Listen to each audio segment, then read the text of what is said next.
Michael, what about Bitcoin in 2018? I got to ask you that first. Well, I mean, right now, Bitcoin is this speculation phenomenon, but where really these Bitcoin and the other cryptocurrencies become important is as they really are currencies and they're used to pay for things.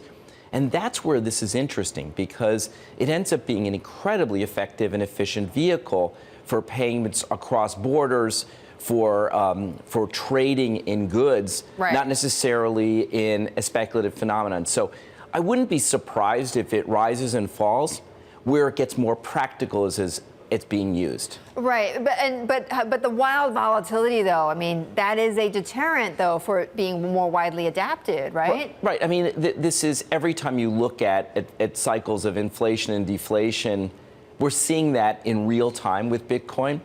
Once it's more stable, then people are going to be able to use it. And once there's a market where there's not just liquidity from trading, but there's actual vehicles where I can buy something or pay for it with Bitcoin, it becomes much more valuable. Okay, so let's get to, that's Bitcoin. I'm sure a lot of people are looking at it into 2018, but what are some of the big trends that you think are going to be different in 2018 than this year? Yeah, I think there are a couple things. First of all, we're going to see the digital assistant, and I mean Alexa and Google and Siri, they're all going to break free from the speaker.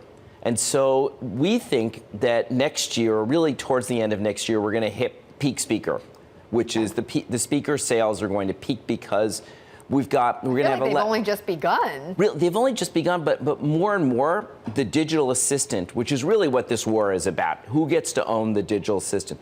Who gets to own the front end of artificial intelligence? Right.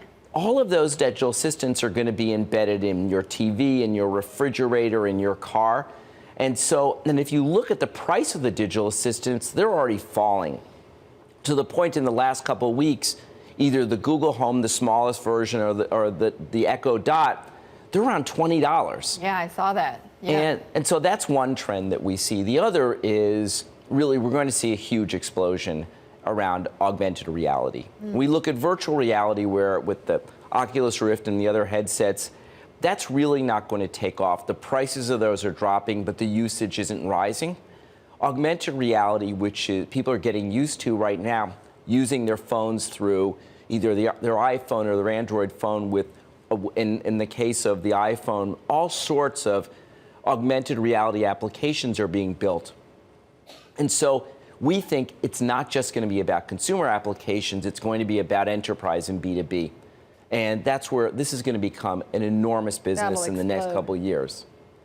And finally, Michael, you mentioned it. We look at where consumers are going to be spending more and more time using tech and media.